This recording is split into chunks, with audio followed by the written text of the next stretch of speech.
Assalamu alaikum, урматтуу достор. Мен кече Facebook'a жазып, Бакыт Сыдыков тууралуу кеңейсири эфир кылам кечинде деп жаздым эле, бирок кечке жумуштар абдан көп.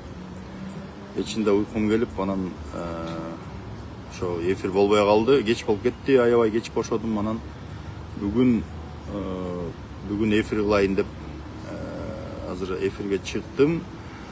Урматтуу достор, бул мындай да Бакыт Сыдыков жөнүндө айтайын деп атканым, мына кече жакында TezJet деген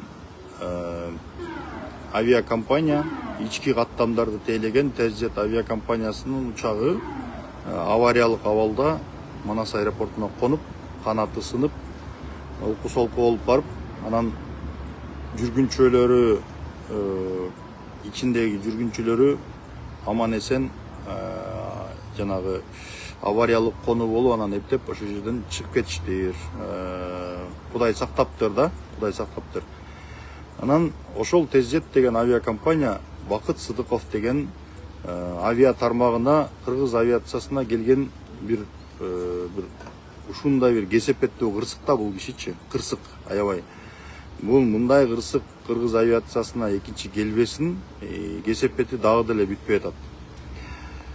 Бакыт Сыдыков 2006 жылы болуш керек, 2006 жылы жаңылбасам ошол кезде вице-президент болсо керек эле. Манас аэропортунда вице-президент болсо керек эле. То есть Манас аэропорту азыркы Кыргызстан аэропорттору ишканасы, бул бүт Кыргызстандын аэропортторун тейлеген ишкана. Ал кезде Манас аэропорту деп аталчу. Азыр болсо Манас аэропорт Бишкектеги аэропорт эле, калган ишканалардын баардыгы жалпы кошулуп Кыргызстан аэропорттору деп аталыш өзгөргөн.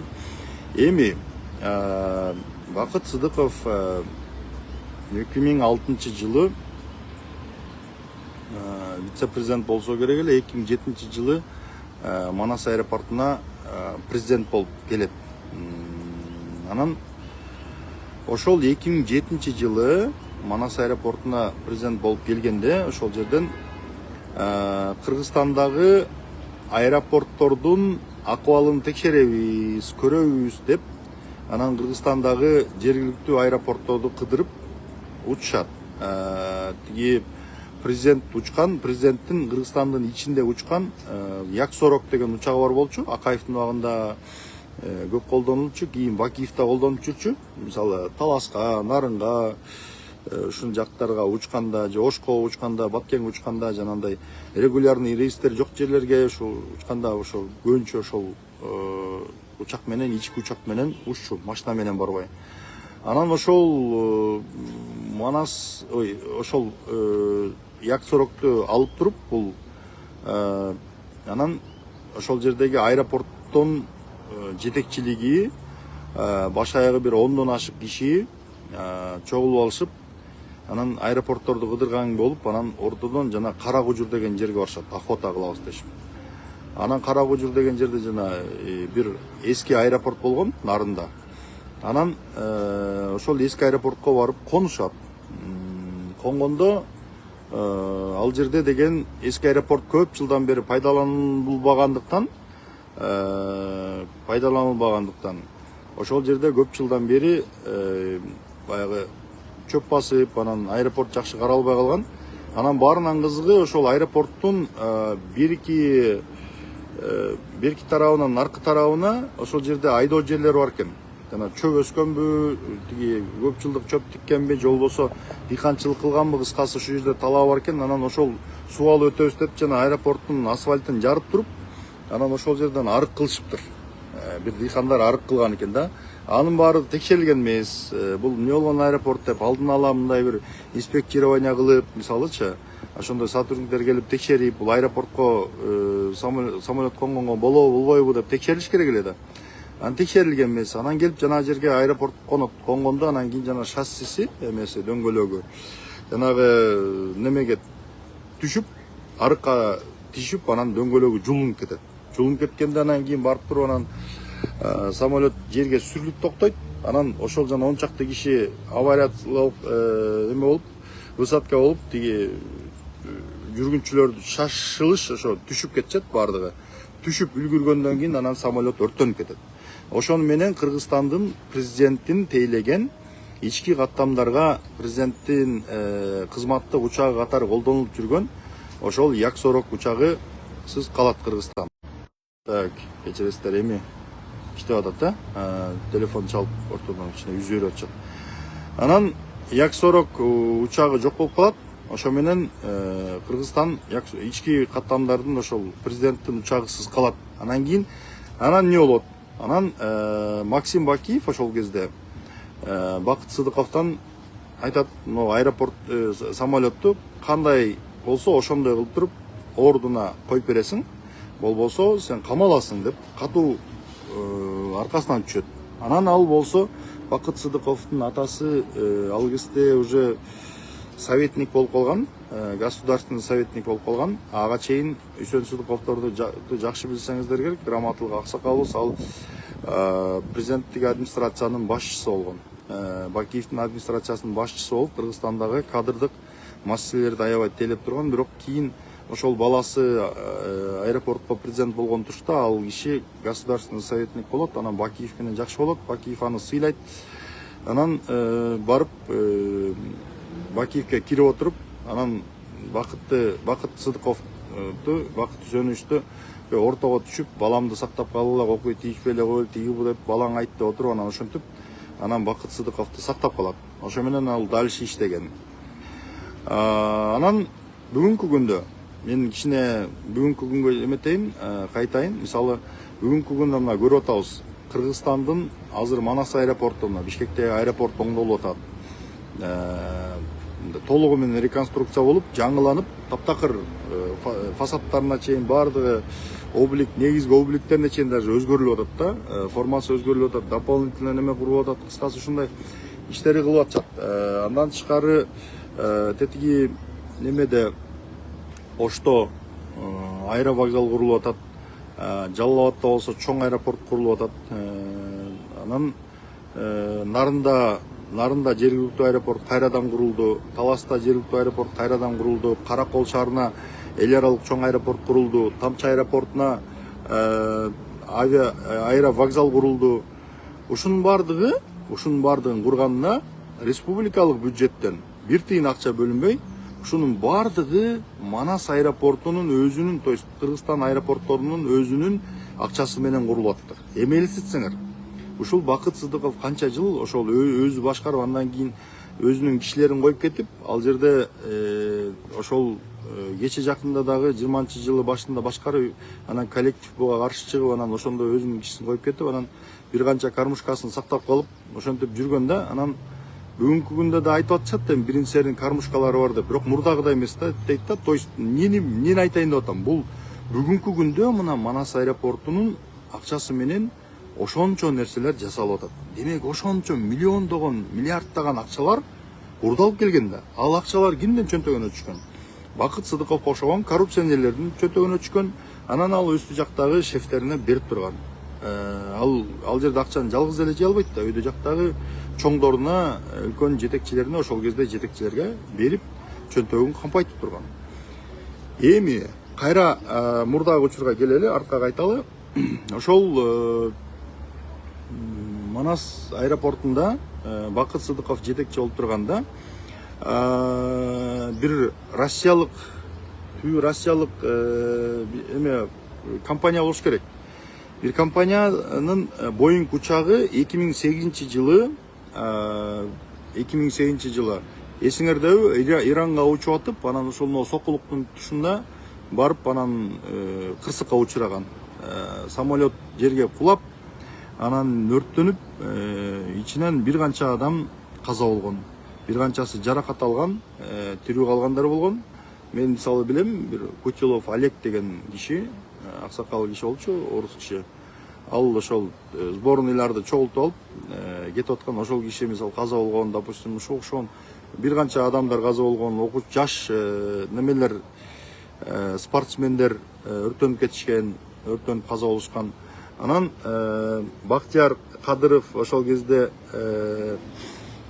Бактияр Кадыров деген жанагы кийин СЗПКда депутат болуп жүрдү 29 мектептин. Ал дагы бир канча жанагындай ожогторду алып анан аман калган мисалычы. Анан ошол кырсыкта ошол кезде жогорку кеңештин депутаты, Акчол фракциясынан жогорку кеңештин депутаты Бегалы Наргозуев парламенттин трибунасынан бул маселени көтөрүп чыккан, чырылдап чыккан.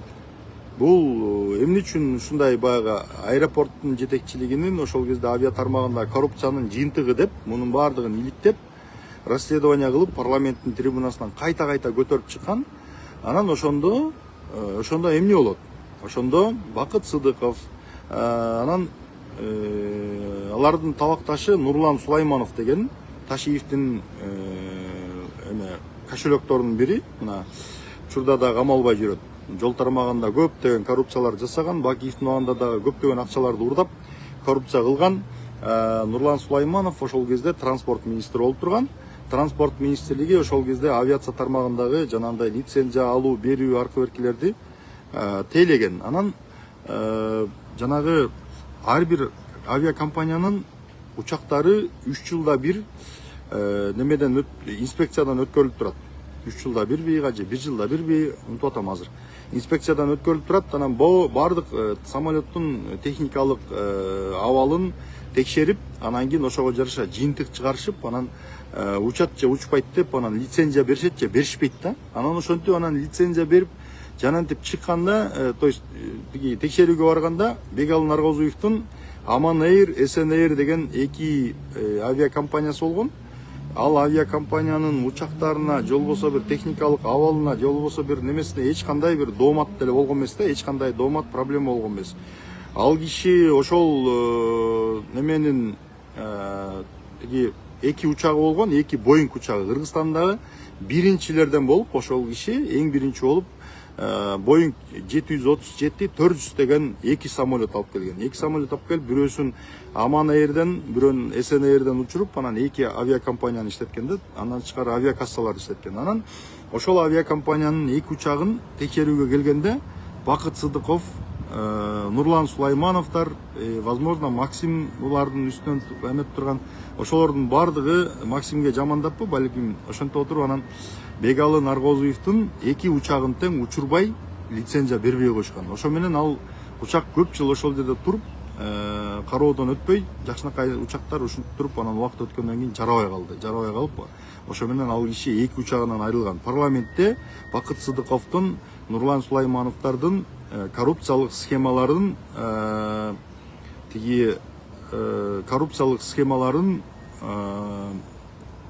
ашкерелеген үчүн ошондой эметкен. Могу жерде Эрнис Жоро деген бир арам тамак жазып атат, ске дейт, сөгүнүп атат да, баягы Сулаймановдун кыгына курай сайсаң экен дейт.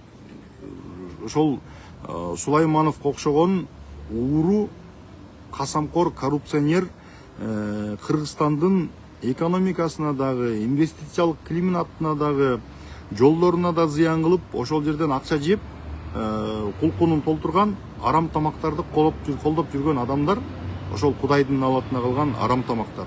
Мындайларды коомдон сүрүп четтетип жоготуш керек.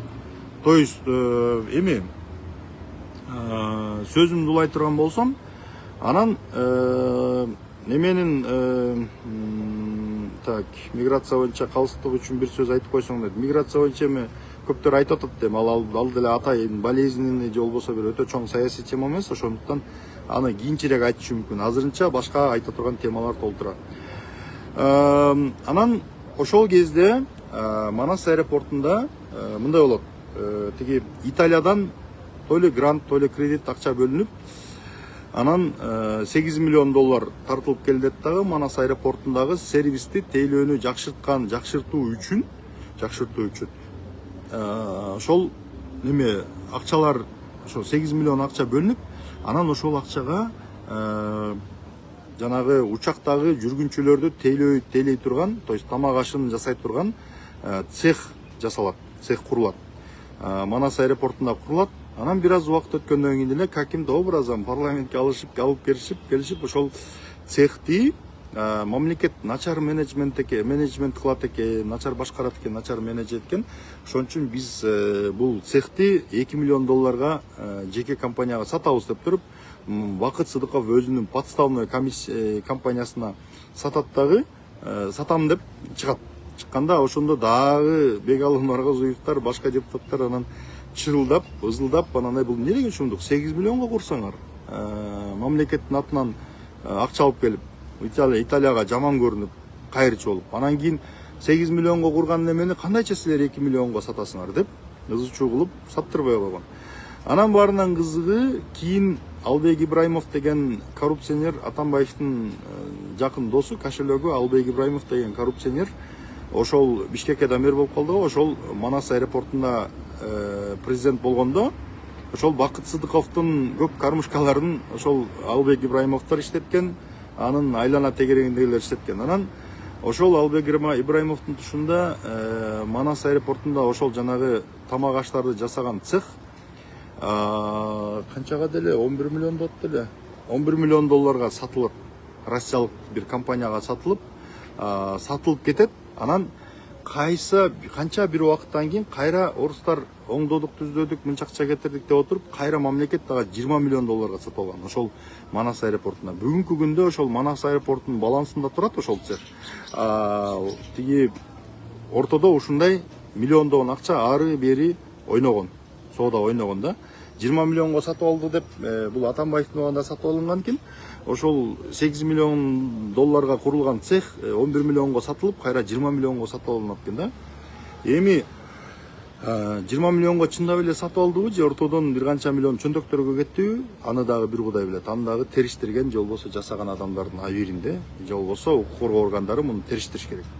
Эми ушуга окшогон миллиондогон коррупциялык жол менен, схема менен көптөгөн акчалар чоңдордун чөнтөгүндө ойногон. Эми Бакыт Сыдыков деген бул өтө ошол аэропортту жетектегенден ошол кезде байлыкты топтоп, акчаны топтоп, чөнтөктү кампайтып, миллиондогон, 100 миллиондогон долларды топтоп, целый состояниясын топтоп, бүгүнкү күндө ошол акча менен анан ар кандай саясатты жүргүзүп жүрөт. Ошол Бакыт Сыдыков керек болсо Камчыбек Ташиев менен Садыр Жапаровдун ортосундагы талаш тартыштарга, келишпестиктерге себеп болгон адам да. Мен кээ бир нерселердин деталын айта албайм, анткени болбойт айткангачы. Кыскасы ушундай. Анан 2020-жылы баягы Ташиев кайра келет. Ташиев ГКНБнын башчысы болуп отурат. Ошондо анан Бакыт Сыдыков каким-то образом аэропортко президент болуп келет. Келгенден кийин анан ошол кезде маалыматтар чыгат. Жашыруун маалыматтарбы, ошондой бир инсайдердик маалыматтар чыгат. Бакыт Сыдыков Камчыбек Ташиевке 300 000 доллар берип, анан Манас аэропортуна жетекчи болду деген маалыматтар чыгат да. Мен угушума караганда бул киши Ташиев менен аябай жакын дос. Анан кийин ошол 20-жылга чейин дагы бир канча акча берип колдоп турган. Ташиевдин акчасы жок кезде ошондой маалыматтар бар. Андан тышкары бүгүнкү күндө жанагы кече жана шайлоо болду. Мына 25-жылдын этегинде парламенттик шайлоо болду. Эмне болду ал жерде? То есть ушундай наглостун ушундан белгилейм. Бул биринчиден баягы бул үчүн берки башка саясатчыларга окшоп элдин алдына жалпаңдап, эл журт айланып кетейин тиги бу деп баягы дипломатиялык тил менен сүйлөбөйт. Күпүлдөп, орой, аябай жулунуп, өктөм сүйлөп, кыргызча билбегениме мен күнөөлүмбү, тиги бу деп жулунгандыгы, ошол мен виноватмынбы деп жулунгандыгы бунун нени билдирет? Анткени бул деген партиялык бостун, партиялык чиновниктин үй бүлөсүндө өскөн. Ошол себептен бул жашоосунда жанагындай кыйынчылык, жаманчылыкты көргөн эмес. Ошол себептен баягы жашоосунда өктөм сүйлөп, башкарып, анан монтип закулисный бир оюндарды ойноп көнүп калган бул кишичи. Мындай башы менен ташка түшүп, мурду менен ташка тийип, баш азап тозокторду башынан өткөрүп, ар кандай кыйынчылыктарды, сыноону башынан өткөргөн киши эмес. Ошол себептен психологиясы мындай өктөмдө бир башкача. Анан наглый аябай. Наглостунда чек жок эми бул кишинчи. Анан ошол наглостун аркасы менен эмне болду? Парламенттик шайлоодо жанагы кайсы округ, азыр мен округдун цифрасын да унутуп атам, атын да унутуп атам. Ошол Талант Мамытов экөө негизги фаворит болуп шайлоого чыккан шайлоого чыккан округ шайлоо жокко чыгарып, башында шайлоону жокко чыгарышып, Ташиевдин талабы менен анда экөөнү тең жокко чыгарабыз деп Талант Мамытов утуп келбесин деп, себеби дегенде бул неме кылат да, айфондорду жанагы участоктарга бекитип илип коет да, анан анын баары ачыкка чыгат. Ачыкка чыккандан кийин анан шайлоо кандидаттын мандатын жокко чыгарыш керек болот. Жокко чыгаргандан кийин эмне болот? Тиги шайлоо жокко чыккандан кийин эмне болот? Шайлоо жокко чыккандан кийин, то есть кандидаттын каттоосу жокко чыккандан кийин тиги Бакыт Сыдыковдун мандаты, то есть мандаты берилбейт дагы, ал утуп чыкса дагы. Аныкы жокко чыгарылат дагы, андан кийинки келаткан Талант Мамытовго мандат берилмек. Анан ал Талант Мамытовго мандат берилбеш үчүн анан Ташиев дагы катуу туруп, Талант Мамытов менен мамилеси абдан жаман. 2015-жылдан кийин мамилелери бузулуп кеткен. Ортосунда эмне карамышы карлап кандай нерсе болгонун ким билет, бирок ошондой ситуация болгон. Анан ошентип анан шайлоону жокко чыгарып салышат да. Анан ушул жерде дагы көптөгөн мындай бир мыйзам бузууларга жана башкаларга себеп болгон киши ушул. То есть бул Бакыт Сыдыковдун жүргөн жерине чөп чыкпайт. Абдан кара жолтой, абдан нахал, абдан көптөгөн коррупциялык иштерди жасаган. Андан тышкары бул киши жанагындай саясий оюндарга дагы демөөрчүлүк кылып, Ташиевди демитип, көкүтүп, жанагындай иштерге түрткөндөрдүн бири ушул да. Негизи 75 аксакалдын иши боюнча жанагы Зулушевтер башкалар эмес, именно ушул Бакыт Сыдыковдор кошо жоопко тартылып, ошол соттолуш керек болчу негизи. Тайный спонсору аркасында туруп, анан кийин шкак берген идеологдордун бири ошол. Ушундай адам.